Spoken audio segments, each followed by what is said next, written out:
Esta última charla se va a hacer a manera de conversatorio. La charla se titula ¿Qué hay de nuevo en virus respiratorios?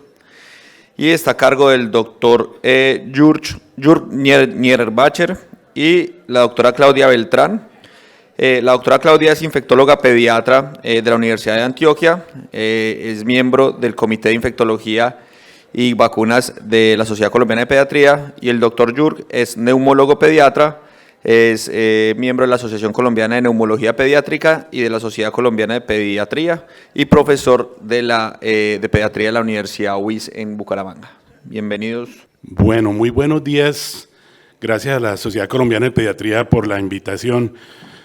Vamos a estar bien junticos, así se llama el congreso, el encanto de volver a estar juntos.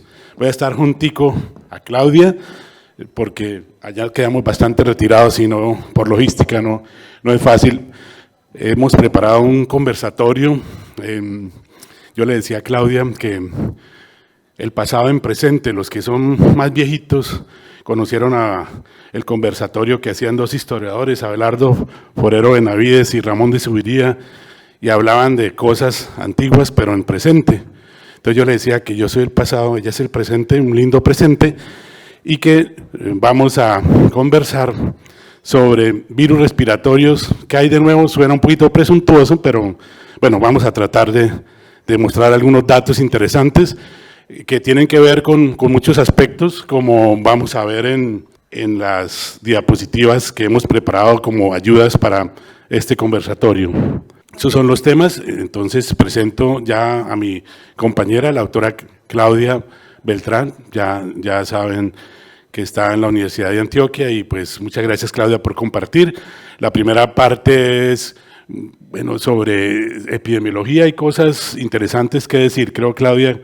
Bueno, entonces, dentro del contenido, aquí lo que hemos querido plantear, Yuri y yo, es como hacer un repaso rápido, en realidad tratar de enfocarnos hacia lo nuevo, hacia lo que hay actualmente en virus respiratorios. Vamos a hablar algo de epidemiología, que ha cambiado frente a la circulación de virus respiratorio, algo de fisiopatología, porque los niños son los que más frecuentemente se infectan por virus respiratorios, se enferman por virus respiratorios. ¿Qué hay de nuevo en el diagnóstico? ¿Cuál es el riesgo de sobreinfección bacteriana y si esto tiene alguna relevancia clínica? Algo sobre las codetecciones y por último vamos a hablar de prevención y de tratamiento.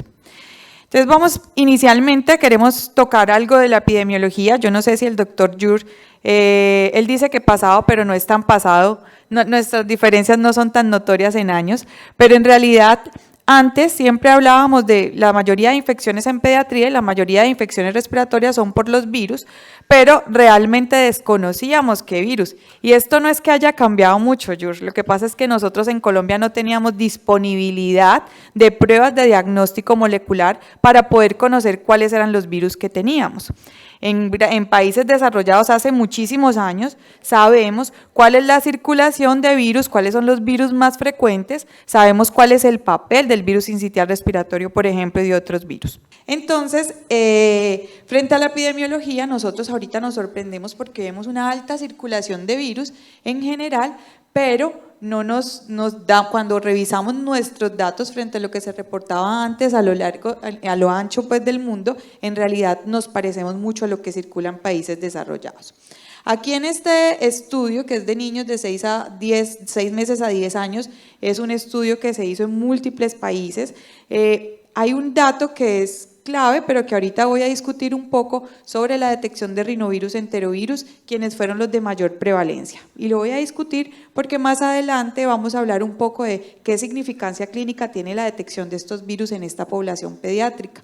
Seguido en este estudio de influenza A y B y adenovirus, y en realidad el más prevalente fue influenza. Y casualmente, en este estudio particularmente no vemos mucho virus sincitial respiratorio frente a lo que esperábamos y a lo que vemos actualmente pues, en nuestra población. En este otro estudio, esto es uno de epidemiología en Bogotá antes de la pandemia, y acá lo que podemos observar es que de todos estos niños que se incluyeron con síntomas respiratorios, evaluando cuál era el virus más frecuente. Lo que se encontró es que en Bogotá el virus más frecuente era el virus sincitial respiratorio, 87.8% en esta serie, seguido por monodetección de adenovirus en un 9%. Miren que va cambiando. Y quizás este cambio epidemiológico obedece al momento o a la circunstancia en el cual se hace o se recolectan los estudios. Yo quiero mostrarles una experiencia local. ¿Me le das, por favor, clic en la gráfica? A ver si lo logramos. Le das la flechita negra arriba, la negra, ahí, eso, gracias. Esto es la detección en tiempo real de una de las clínicas en las que yo trabajo.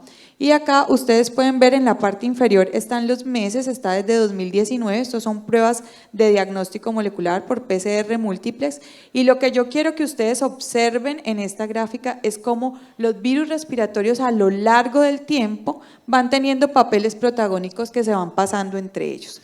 En ocasiones, el más frecuente, como ustedes pueden ver acá, es el sincitial, que es el amarillo, pero llega momentos en los cuales influenza sube un poco en el tiempo, van subiendo otros coronavirus. Aquí todavía no habíamos llegado a agosto de 2019 a la pandemia por SARS-CoV-2. Miren cómo rinovirus tiene un papel como protagónico casi siempre, que es el azul oscurito. Vemos cómo se va moviendo entre parainfluenza, influenza A, influenza B, metaneumovirus. Y yo creo, George, yo le decía cuando estábamos preparando esta charla, que lo más importante para decir aquí frente a la epidemiología es que tenemos de todos los virus respiratorios y los tenemos a lo largo del año, y ellos van teniendo un papel que se van ciclando entre ellos. No sé si quieras hacer un comentario aquí. Sí, eso estábamos mencionando, y yo le comentaba a Claudia que en muchos sitios ya del país tenemos bastantes datos epidemiológicos sobre la circulación de virus respiratorios. Nosotros, por ejemplo, en Bucaramanga, en donde yo estoy trabajando, vimos la gran cantidad de virus circulando desde el 2011, y ya incluso teníamos bocavirus, metaneumovirus, para otros virus como el mismo COVID, pero no, perdón, los coronavirus, no el COVID obviamente. Ya desde 2011 teníamos otros virus, coronavirus, y muchos más, los de siempre, el virus sincitial respiratorio, el parainfluenza obviamente, el adenovirus. Y tampoco encontramos diferencias en la época más lluviosa y en la época menos lluviosa, porque aparentemente se mencionaba que unos virus estaban más en unas épocas lluviosas y otros virus estaban menos en otras épocas lluviosas, no lluviosas, y resulta que no, que están circulando todo el tiempo, como tú lo has mostrado muy bien en esta gráfica, que es obviamente mucho más actual, pero que viene desde el transcurrir del tiempo y es una realidad en este momento. Los tenemos todo el año y los tenemos variando mucho en su presentación, pero todos siempre permanentemente. Lo que sí es muy importante mencionar acá es el papel del virus sincitial pospandemia. Hay algo que creo que tú nos vas a mencionar ahorita, y es qué es lo que está pasando con los niños y por qué ahora el sincitial, que siempre nos ha causado problemas, ahora en etapa pospandemia los niños como que se nos están enfermando más o más gravemente por este virus. Yo no sé si ustedes tengan como esa apreciación en sus clínicas de que ahora el virus sincitial casi a todos los está enfermando más, con reactantes muy elevados, con necesidad de oxígeno más prolongada, con necesidad de ingreso a UCI. O sea, no es como el virus mansito, entre comillas, porque nunca ha sido mansito, que veíamos antes, sino que ahorita está mostrando como otra, Sí. puedes pasar a la presentación otra vez, otra cara. Sobre eso vamos a conversar ahora más adelante, y es una teoría vieja, más de 30 años, que es la teoría de la higiene, que ha venido modificándose, ahora recibe el nombre de teoría del microbioma, y una teoría nueva que es la teoría de la deuda inmunológica, que pues hay muchos partidarios, pero también hay detractores, pero vale la pena tener en cuenta esto que vamos a conversar posteriormente. Y para hablar un poquito, el COVID nos enseñó cosas como, por ejemplo, que para algunos virus, en este caso el SARS-CoV-2, los niños aparentemente, y nos dimos cuenta, tenían algunos factores a su favor para enfermarse menos y para enfermarse menos severamente cuando se enfermaban. Entonces está muy claro aquí en esta única diapositiva en donde se habla, y así se llama el artículo, el secreto de los niños en el COVID-19. Los niños entonces tienen una menor expresividad de los receptores de la angiotensina, enzima convertidora de angiotensina tipo 2 y por lo tanto las partículas spike, que son las que ustedes saben, que nos enseñaron que el virus se adhería al epitelio respiratorio y por allí ingresaba a producir todos los efectos deleterios del COVID-19, no los tenían mucho menos los niños y la expresión entonces de la enfermedad era mucho menor. Y adicionalmente lo que se llama la inmunidad de entrenamiento. Entonces, como todos los niños por época de pandemia, y eso viene después de la mano con la otra teoría, de la teoría de la deuda inmunológica, se guardaron, entonces los niños dejaron de tener exposición en las guarderías, en los colegios, con una serie de infecciones a las cuales habitualmente se estaban enfrentando y por esa razón ellos comenzaron a no tener muchas infecciones, pero de alguna manera también empezaron a tener una deuda, como vamos a hablar más adelante, para que ahora veamos la situación que empeora. Adicionalmente, y otros sistemas de los linfocitos B, que nosotros sabemos que en los adultos estaban muy disminuidos, en los niños están en mejores proporciones y eso también es un factor que protegió a los niños contra las infecciones por el coronavirus. Ahora, la teoría de la higiene simplemente es una teoría que ustedes saben surgió hace más de 30 años. El doctor Strahan y la doctora Erika von Mutis nos empezaron a alertar sobre que los niños que se exponían menos a ciertas infecciones, es decir, los niños que los tenían como guardaditos en burbujas de cristal, y eso se dieron cuenta en las granjas, los niños que estaban jugando más con los animalitos, que estaban más expuestos a todas las, digamos, a la materia fecal del entorno, a salir y estar con animales, a exponerse a ciertas sustancias del medio ambiente, tenían un desbalance entre el sistema inmunológico TH1 y TH2 y predominaba el TH1 para favorecer hacia las infecciones y había un desbalance con el TH2 y entonces había más riesgo de presentar alergia y más adelante enfermedades autoinmunes. Eso ha venido modificándose, sin embargo conservando parte de la teoría original en donde se dice que hay ciertos factores que son parte del microbioma en donde algunos tipos de bacterias que están presentes en el entorno podrían de alguna manera proteger más o proteger menos a las personas y en este caso a los niños de infecciones respiratorias y es por ahí por donde se está buscando la aplicabilidad para tratamiento de infecciones y evitar que los virus respiratorios ejerzan acciones deleterias en los niños. Y viene entonces la teoría siguiente, que es la teoría de la deuda inmunológica, que como ustedes ven aquí en la diapositiva, le dice a las personas, esto es una teoría muy reciente del año pasado de un francés, David Cohen, quien une las cosas de las que he venido hablando de la teoría de la higiene y une lo que he venido mostrando en la diapositiva donde mostraba por qué los niños se defienden más contra el COVID-19 y él dice, bueno, resulta que a los niños los guardamos, les enseñamos a lavarse las manos, los enseñamos a utilizar los tapabocas, los distanciamos, entonces los niños tienen menos oportunidad de exponerse y a las condiciones que normalmente estaban expuestos en los jardines, en las guarderías, en los colegios, y habría dos grupos de niños, como estaba mencionando Claudia hace un momento. Un grupo de niños que ni siquiera se expuso ninguna vez a ningún virus respiratorio o a ninguna bacteria o a ninguno de los gérmenes contra los que uno se protege con vacunación, porque ese fue el otro fenómeno. Se disminuyó en algunos casos la vacunación en ese periodo de encierro, se perdieron muchos de los programas de vacunación y esos niños ahora que se volvieron a someter a la comunidad, llegan y encuentran para ellos todos los gérmenes totalmente nuevos, no tienen ninguna protección por parte de ninguna vacuna y es cuando reciben esa carga inmunogénica, antigénica, digámoslo así, de diferentes virus y bacterias y es lo que estamos viendo en este momento, niños con bronquiolitis más severas, niños con infecciones mucho más, digamos que frecuentes, salen una semana de una infección y a la semana siguiente vienen con otra y los padres totalmente desesperados y nosotros también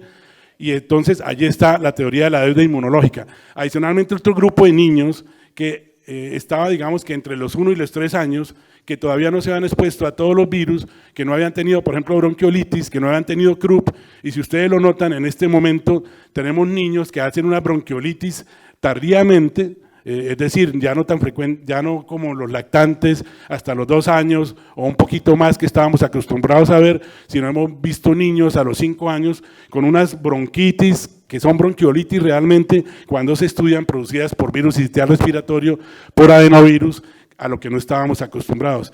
Y finalmente también niños que no habían completado su esquema inmunológico están comenzando a tener infecciones bacterianas y virales por gérmenes que están incluidos dentro de la inmunización. Entonces, en esta teoría de la deuda inmunológica, que todavía tiene mucho por aprender, el doctor Cohen llama la atención diciendo que tenemos que volver a reincentivar la aplicación de vacunación en los sitios donde se perdió la vacunación, e incluir en los programas algunas vacunas que no están incluidas en algunos sitios para proteger contra esta, digamos, tormenta de infecciones que se está produciendo debido a esta deuda inmunológica, y adicionalmente no ser tan incisivos en que hay que volver a tener a todos los niños con tapabocas distanciados, aunque ahorita en esta época de infección respiratoria,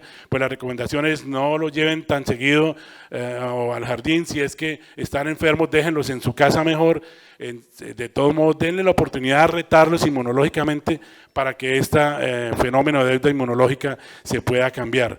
Es más o menos esa conjunción de esas teorías, la teoría de la higiene, la teoría de la deuda inmunológica y la inmunidad de entrenamiento, para la cual los niños no estábamos preparados estos cambios durante la pandemia en COVID-19. Es como eso, como por ahí va la cosa, Claudia, y tú nos seguirás diciendo con esta serie de teorías lo demás que viene de aquí para allá. De acuerdo, entonces lo que uno empezó a ver post-confinamiento, yo digo que la historia natural de muchas de las infecciones virales ha cambiado y es más que eso, es que pasa en muchos niños que les da infecciones recurrentes muy rápidamente, una entre otra de distintos virus. Entonces vemos niños con fiebres prolongadas, pero resulta que es que empieza un virus, sigue el otro, y esto es secundario pues a esto que tú estás mencionando del confinamiento. Estamos frente a un reto con el tema, y lo dijo Yur muy bien, y yo como infectóloga lo tengo que recalcar, frente a un reto con el tema de mejorar las coberturas de inmunización, porque estamos con niños que tienen una deuda inmunológica y que además tienen unas coberturas de inmunización que están con tendencia pues a bajar, por el contrario de lo que quisiéramos, y eso hace que tengamos niños muy expuestos a enfermedades graves, a enfermedades bacterianas graves, y aumenta la resistencia antimicrobiana. Ahora vamos a hablar un poco del diagnóstico en virus. ¿Qué hay de nuevo en diagnóstico de virus? Ahora les voy a mostrar una diapositiva sobre lo que nos espera, pero antes de eso quiero mostrar algo sobre las PCRs y las pruebas inmunocromatográficas o las pruebas rápidas que existen también para diagnóstico de infecciones virales. Ya está muy claro, y por recomendación de la Sociedad de Infectología de los Estados Unidos, que las pruebas moleculares son mucho más sensibles para diagnóstico de infecciones virales que las otras pruebas inmunocromatográficas que tenemos, o las pruebas antigénicas incluso. Sin embargo, hay mucha controversia. Antes de hablar de esto, hay mucha controversia de cuál es el impacto que tiene tener un diagnóstico viral en nuestras manos.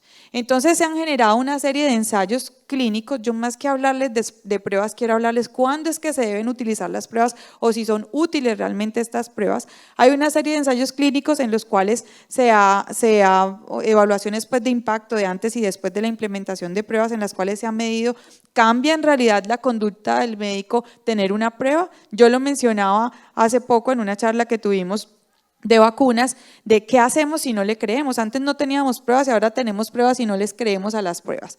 Pero es que aquí hay algo que yo quiero resaltar en el médico, y es que no se trata solamente de la prueba, sino que se trata de todo el conocimiento, de toda la medicina narrativa del paciente, de sumar una serie de criterios para poder determinar si ese paciente tiene una sospecha de infección bacteriana y viral.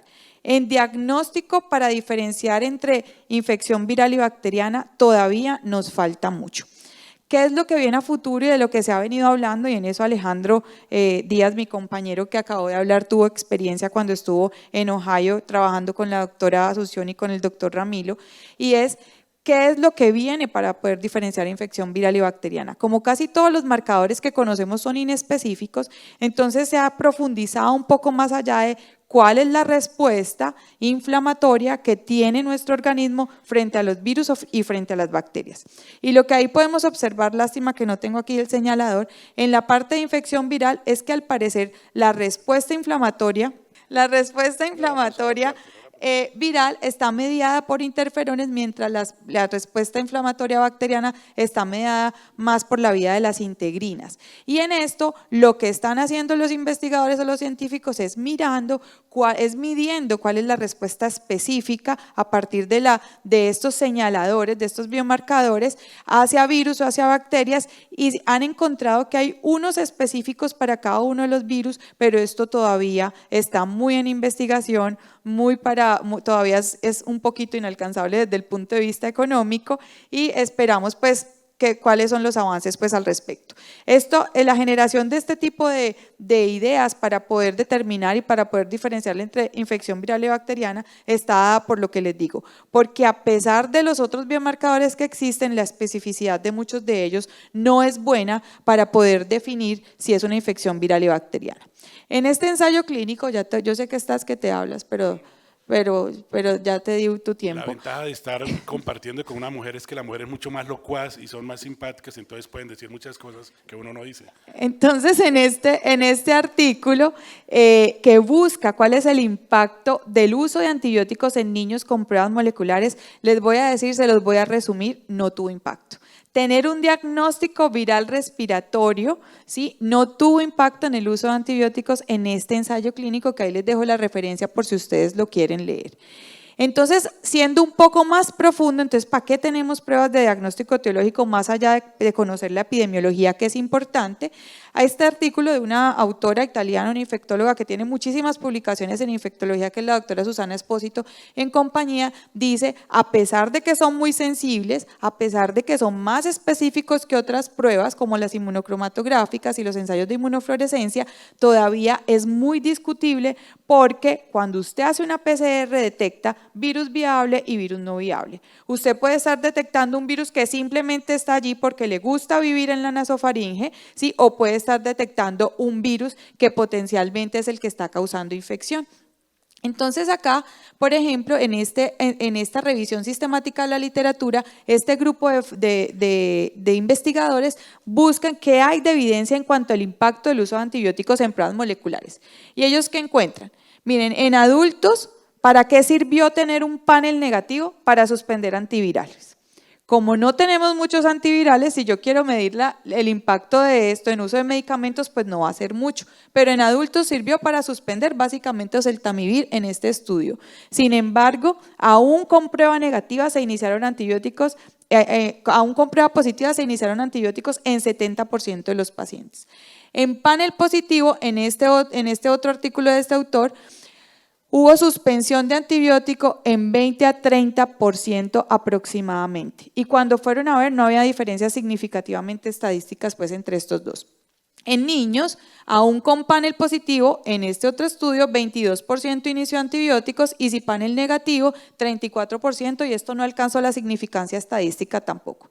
Entonces, ¿qué dicen los autores frente a esta búsqueda de cómo diferenciar entre diagnóstico viral y bacteriana para disminuir el uso de antibióticos frente a la emergencia de resistencia antimicrobiana? Adicionemos otras pruebas diagnósticas. Entonces, adicionan la radiografía. ¿Qué pasa en estos otros estudios mencionados en esta revisión sistemática? Si un paciente tenía influenza positivo, por ejemplo, y la radiografía tenía hallazgos de neumonía, ¿sí?, se suspendió antibióticos, perdón. Si un paciente tenía influenza positivo y tenía una radiografía que no tenía hallazgos de neumonía, suspendió antibióticos en el 47% versus el 37%. En realidad tampoco fue significativamente estadístico. Si la radiografía de tórax en estos estudios de CENREP, que es del 2017, era sugestiva de neumonía, era un factor independiente para uso de antibióticos, así no tuviera la prueba de diagnóstico viral. O sea, era mejor la radiografía que incluso tener el diagnóstico etiológico. Sin embargo, y por eso es que es discutible el uso de pruebas de diagnóstico etiológico en virus, sí hubo en este otro del 2019 menor prescripción de antibióticos en pacientes que tenían virus positivo y radiografía normal. Pero ahí uno se pregunta si en realidad el paciente con radiografía normal ameritaba tener una prueba de diagnóstico etiológico viral. Entonces todavía hay muchísima controversia al respecto. ¿Qué pasa cuando adicionan otros marcadores como procalcitonina? Y hacia esto es hacia donde vamos. En diagnóstico viral y en infecciones virales respiratorias vamos a que la sumatoria de criterios es lo que va a permitir tomar decisiones frente al uso de antibióticos. Criterios como radiografía, como reactantes, PCR, procalcitonina y tener una prueba en la mano que me diga que sí tiene virus o que puede ser una bacteria. Con procalcitonina negativa sí tuvo impacto. Tener un virus positivo y una procalcitonina negativa tuvo un impacto en niños de disminuir el uso de antibióticos de 6 días versus 2 días. O sea que parece ser que la sumatoria sí es importante. Se suspendió, desescaló el antibiótico más en el grupo de virus, 26% versus 16%, fue significativo, y la duración del antibiótico endovenoso también fue menor. Como decía ahorita Alejo, parece ser que nos cuesta quitar el antibiótico endovenoso a menos que nos llenemos como de criterios. Si tenemos una procalcitonina negativa y un virus detectado, esto fue significativamente útil pues para el pediatra al tomar una decisión. Y este grupo propone esto, ¿sí? Y es a partir de la procalcitonina, y la procalcitonina ha venido apareciendo para programas de uso racional de antimicrobianos como una herramienta útil para quitar antibióticos, muestra a partir de la procalcitonina, si yo tengo una procalcitonina negativa y un virus positivo, pues se podría quitar el antibiótico porque da mayor criterio al clínico para poder definir si se trata de una infección viral o bacteriana y que no estamos frente a la presencia de una sobreinfección. Y así pasaría en el brazo contrario si tengo una procalcitonina positiva y miren esto, procalcitonina positiva, así tenga virus negativo, es muy difícil que el clínico diga, así tenga virus positivo, es muy difícil que el clínico diga, eso es solo el virus, porque hay otros criterios en el proceso de diagnóstico y de decisión del clínico que juegan un papel importante en esto. Y viene otra cosa, que son las imágenes. Entonces, en estas escalas de diagnóstico, en estas escalas sumatorias, aparecen las imágenes como una herramienta muy importante para poder definir si es viral o bacteriano. Sin embargo, la radiografía es todavía como muy inespecífica. George, ¿qué nos tienes al respecto? Sí, así es, Claudia. Resulta que han salido muchos puntajes en los que se unen puntajes clínicos con puntajes radiológicos, con radiografía simple de tórax, y ninguna ha sido la óptima y la ideal para decir se trata más de viral o bacteriano. Sin embargo, cuando se empieza a sumar, como tú lo estabas diciendo, es posible que se pueda tomar una decisión y decir esto se trata más de viral, esto se trata más de bacteriano. Sin embargo, están saliendo nuevos métodos, por ejemplo, las imágenes con biología, que combina la radiología con la biología molecular y que es lo que se llama la radiología funcional, en donde con biomarcadores se puede establecer si de pronto es algo que asemeje a algo más viral o algo más bacteriano, y aparecen experiencias, por ejemplo esta experiencia del grupo de Johns Hopkins, en donde nos comienzan a hablar de la utilidad del SPECT con tomografía para diagnosticar entre bacteriano y viral. No hay todavía una suficiente, digamos, experiencia en niños para dejarlo como una recomendación, pero creo que es una de las cosas que a futuro, como el tema dice que hay de nuevo, pues lo debemos tener en cuenta. De otra parte, aquí pues simplemente está mostrando que los focos más importantes en los que ya comienza a haber más experiencia es en el sistema nervioso central y en el pulmón, y posiblemente en los sitios en donde ya tienen esta tecnología nos van a estar enseñando mucho más. Pero lo que sí tenemos más cercano es la ecografía en la enfermedad respiratoria para establecer si es viral o bacteriano, y es así como si ustedes buscan ahorita y hacen una búsqueda de etiología de infección respiratoria, viral o bacteriana, utilidad del ultrasonido, van a encontrar una gran cantidad de publicaciones, y de hecho lo que quiere ilustrar esta diapositiva es que ya está estandarizado que se hacen 6 tomas, dicen, pues una toma anterior, una toma posterior y una toma lateral por 2, pues, para ambos lados, y en cada una de esas tomas se trata de determinar una serie de medidas y una serie de imágenes que sugieren ecográficamente si se puede tratar o no. En la siguiente es más claro, de una infección viral o una infección bacteriana. Por ejemplo, ustedes ven en la imagen de abajo, en la primera, a la parte derecha, que es lo normal, en donde se ven las costillas, en donde se ve la zona pleural, en donde se ven lo que se llama la interfase entre el pulmón, la costilla y la zona pleural, y en la segunda ya comienzan a ver lo que llaman ellos las consolidaciones subcentimétricas, es decir, aquellas que tienen menos de 1 centímetro, que usualmente un ecografista entrenado ve entre costilla y costilla, y que puede empezar a decir, se puede tratar de algo como una infección, pero comienzan a aparecer una serie de líneas, las líneas B, que son líneas que se ven en la siguiente, son líneas horizontales y líneas verticales. En este caso las líneas tipo B son verticales, que establecen más cercanamente que se puede tratar de procesos virales o bacterianos. ¿Cómo han logrado determinar esto? No me pregunten la parte radiológica, porque no les sabría decir, pero sí encuentra uno que hay unas imágenes que más se acercan a lo viral, unas imágenes que más se acercan a lo bacteriano. Obviamente, si tiene difusión pleural, si tiene hepatización, si tiene broncograma aéreo, uno podría también mencionar un poco más puntuación hacia el lado bacteriano que hacia el lado viral. Sin embargo, viene el problema de enfermedades como la bronquiolitis, que pueden tener una superposición de ambas imágenes ecográficas, tanto para virus y bacterias, pero en la siguiente diapositiva vamos a poder dilucidar un poquito más en una tabla que viene posteriormente cuáles son las diferencias más importantes que se describen. Entonces, ya se tiene claro que la mayoría de las neumonías bacterianas, en un gran porcentaje, van más hacia la distribución posterior de los pulmones. Las neumonías virales son más difusas, las neumonías por COVID ustedes saben que son posteriores y laterales, y las de bronquiolitis son difusas también. Igualmente, las líneas A y B que ustedes ven descritas en la tabla, se ven más frecuentemente las B, como les decía, en las infecciones virales, y las otras imágenes como hepatización, la imagen de derrame pleural, se ven más frecuentemente en los pacientes que tienen una consolidación. Obviamente esto está empezando a hacer el boom, es operador dependiente, es transductor dependiente, se necesitan unos buenos transductores y se necesita un radiólogo que se esté familiarizando para empezar a diagnosticar y establecer las diferencias entre virus, bacterias. Le suena a uno un poquito esotérico, pero eso sumado a la historia clínica, sumado a los marcadores de los que ya nos venía conversando Claudia, puede ayudar a tomar decisiones y a ser más racionales finalmente, que es lo que pretendemos con el uso de los antibióticos. Me parece finalmente que para dejar un mensaje con respecto a lo que se va ganando en imágenes y lo que ya sabíamos, es que uno no puede solamente basado en un examen de método radiológico decir, con esto trato como si fuera viral, con esto trato como si fuera bacteriano. Como ya les dije, una integración de todos los factores clínicos, los factores de laboratorio, en este caso marcadores, y los factores radiográficos, de tal manera que nos acerquemos más al diagnóstico diferencial entre viral y bacteriano.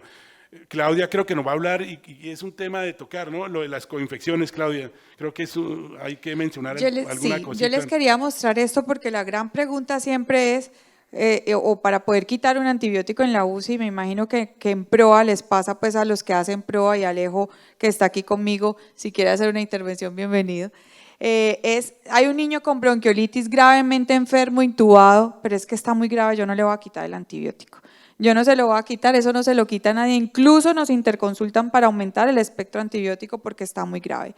¿Cuál es la posibilidad de que yo teniendo un virus tenga una bacteria? Lastimosamente o desafortunadamente es una posibilidad que existe. Casi un 25% de las neumonías virales o de las bronquiolitis graves pueden tener una infección bacteriana, pueden tener una coinfección o una sobreinfección bacteriana. Acá les quiero mostrar un artículo que me pareció como infectóloga muy bonito porque me permite hacer énfasis en el uso de las vacunas y en la necesidad de la vacunación, no solo vacunas para prevenir infección, sino para disminuir el estado de portación. Cuando ustedes miran acá, ¿cuál es el riesgo? Esto es de virus sincitial respiratorio específicamente, y lo que miran es la microbiota de la nasofaringe en niños sanos, y vemos que tenemos bacterias, y por eso la limitación de las pruebas de diagnóstico molecular, tenemos bacterias que pueden estar ahí colonizando. ¿Qué pasa cuando vemos acá a mano izquierda de ustedes, qué pasa en los niños muy prematuros? Esto cambia. Miren cómo cambia la microbiota y cómo ellos, si les da una infección viral, por eso tienen también mayor riesgo de tener una infección bacteriana grave, incluso por gérmenes intrahospitalarios. ¿Cuáles son las bacterias que están asociadas con aumento de la mortalidad? Haemophilus influenza, Streptococcus y Moraxella. Cuando hay infección por virus sincitial hay colonización por estas bacterias. Acá les quiero mostrar esta, y es que hizo este grupo de investigadores. Miraron cuáles son las bacterias que tienen en la nasofaringe los niños que se infectan con virus sincitial respiratorio y cuáles son las que estaban asociadas a mayor gravedad, y encontraron exactamente lo que les acabo de mencionar. Los niños que estaban colonizados por Haemophilus influenza o por Streptococcus pneumoniae, ¿sí?, y que les da infección por virus sincitial respiratorio, tienen mayor riesgo de montar una respuesta inflamatoria severa y por ende de ingreso a UCI, necesidad de oxígeno, mortalidad, hospitalización e incluso sibilancias recurrentes. Los niños que tenían menos colonización por este tipo de bacterias tenían una respuesta inflamatoria menor y menor riesgo de estos desenlaces graves en los pacientes. ¿Qué pasa? Y esto es para enfermedad por virus sincitial respiratorio leve y grave, lo mismo. Cuando tenían una infección aquí lo hicieron al revés, tenía la infección por virus sincitial respiratorio leve, detectaron cuáles bacterias tenían en nasofaringe y encontraron que si había menor colonización, menor densidad bacteriana, menores clústeres de bacterias en nasofaringe, tenían mayor posibilidad de infección por virus sincitial respiratorio leve. Y la única infección que aparecía en estos niños es una que a veces vemos, es la infección urinaria en bronquiolitis leve. En cambio, en los pacientes que tenían bronquiolitis grave, estos pacientes sí tenían mayor densidad de este tipo de bacterias, que son las que son más comunes en sobreinfección bacteriana. Aunque no es tan reciente, la publicación de Carlos Rodríguez y Diego Rodríguez del Hospital La Misericordia hace varios años encontraron que el caso de coinfecciones era más frecuente en los pacientes desnutridos y en los pacientes menores de 6 meses, y que había menos posibilidad de coinfección y era un factor protector, como siempre aparece, y por eso hay que seguirlo promoviendo, la lactancia materna. Entonces creo que es interesante añadir esto para lo que nos estás contando de las coinfecciones y el riesgo de sobreinfección. De acuerdo. En esta etiología del impacto de las codetecciones en niños por neumonía encontraron 26% de coinfección bacteriana. Los que tuvieron una sola detección fueron niños más pequeños, pero usualmente, ¿qué tenían los niños que tenían coinfección viral y bacteriana? ¿Qué eran lo que más tenían? Que para que nos sirva pues en la clínica, ¿cuál sospecho yo que pueda tener una bacteria o no? Tenían mayor leucocitosis, consolidación en la radiografía de tórax, derrames paraneumónicos, necesidad de ventilación mecánica, y creo que aquí todavía nos falta mucho por estudiar para poder definir si eso se trata solo de un virus o hay una bacteria agregada, porque incluso muchos niños solo con una infección viral podrían tener estos hallazgos. ¿Cuál es la significancia clínica de la codetección? Pues básicamente que es más frecuente en los niños con comorbilidades, en niños desnutridos, en niños pequeños, en niños con asma, ¿sí? ¿Y por qué? Porque muchos de los niños con asma, y aquí Yur, vos sabes que es una realidad, cuando tienen crisis terminan con antibióticos, les cambia la microbiota, son niños que reciben múltiples cursos de antibiótico, y es diferente cuando se presentan con una infección bacteriana real, porque ahí sí vemos que pueden evolucionar peor que otros niños sin haber recibido este tipo de antibióticos previamente. ¿Cuál es el virus que tiene tasa de codetección bacteriana más alta? Influenza. Ya está descrito, ya está definido, Staphylococcus aureus e influenza, neumonías complicadas. Aquí vuelvo y menciono la necesidad de vacunación contra este virus. Y en que es una correspondencia al Lancet de este grupo, de este consorcio de la OMS, en los cuales ellos notaron que los pacientes que tenían COVID, pero además tenían infección por influenza tenían mucho más riesgo de tener ventilación mecánica. O sea, el papel de la codetección en la infección por COVID, particularmente la infección por influenza, era un papel que jugaba un rol muy importante para el ingreso a UCI, la necesidad de ventilación mecánica y, repito, la necesidad de vacunación para influenza. Bueno, yo creo que quedan un par de diapositivas porque preguntaron que qué hay de nuevo también.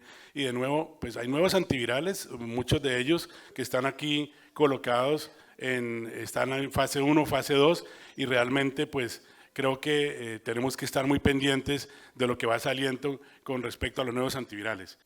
También hoy día ya los anticuerpos monoclonales, pues el clásico que ya conocíamos para virus sincitial respiratorio, el palivizumab, pero ahora aparecen unas nuevas moléculas que tienen la ventaja que no requieren aplicación de varias dosis, varios meses, sino que con una dosis hay una cobertura amplia, como se puede ver en la siguiente diapositiva, en donde ya hay experiencia con neonatos con el nirsevimab, con una muy buena protección para infección por virus sincitial respiratorio con el uso de estos anticuerpos monoclonales, con la ventaja que ya les decía, que es una dosis única a diferencia de las 3 a 5 dosis que se recomiendan. Y esto es de vacunas, ¿sí? ¿Qué tenemos en vacunas? ¿Hacia dónde vamos? Hay muchas vacunas en proceso, particularmente vacunas contra el virus sincitial respiratorio. La proteína G y la F son los principales determinantes antigénicos y objetivos terapéuticos para vacunas y para anticuerpos.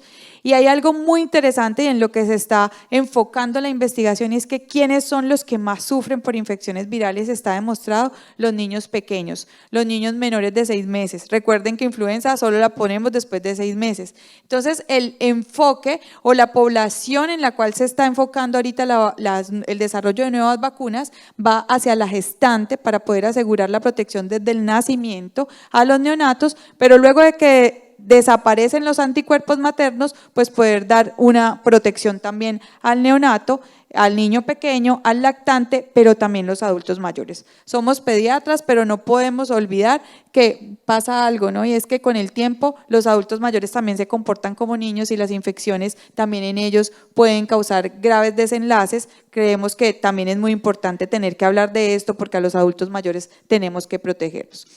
¿Y cuáles plataformas están en uso? Tanto las tradicionales como las nuevas. Este es lo que hay, pues está de vacunas en desarrollo para virus sincitial respiratorio. No sé si George quieras decir algo.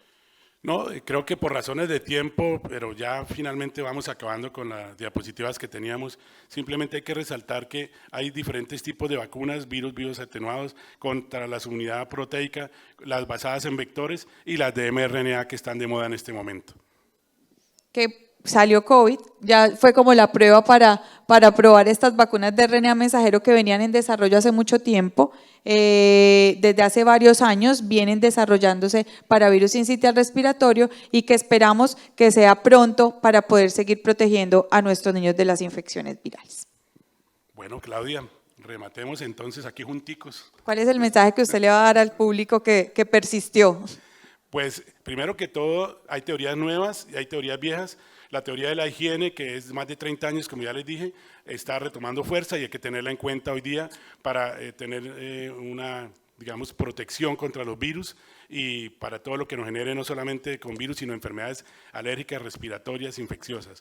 En segundo lugar, la teoría de la deuda inmunológica, sobre la cual todavía estamos en deuda de aprender muchas cosas, pero que nos está enseñando que ese aluvión de infecciones que estamos viendo con los pacienticos tiene que ver mucho con lo que hemos aprendido en la pandemia. Y no sé qué… Yo les diría que sigan confiando en su criterio clínico para el diagnóstico de infecciones virales, que hay una sumatoria de criterios desde el paciente que usted tiene al frente. No es lo mismo un niño de 6 meses, un neonato, un niño grande, que si usted va a tomar una prueba tiene que saber a quién se la manda, no se la puede mandar a todo el mundo, sino para saber qué va a hacer con esa prueba y qué cambio va a tener. Es importante conocer la etiología, es importante conocer la epidemiología, si usted va a creer en lo que tiene con la sumatoria de otros criterios. Si usted es un niño gravemente enfermo con una consolidación, un derrame, un empiema, pues ¿para qué le pide una prueba de diagnóstico viral si usted no le va a cambiar la conducta terapéutica? Ese es como el mensaje y esperamos el desarrollo de vacunas para poder seguir protegiendo pues a nuestros niños. Muchas gracias entonces por la presencia, muy amables.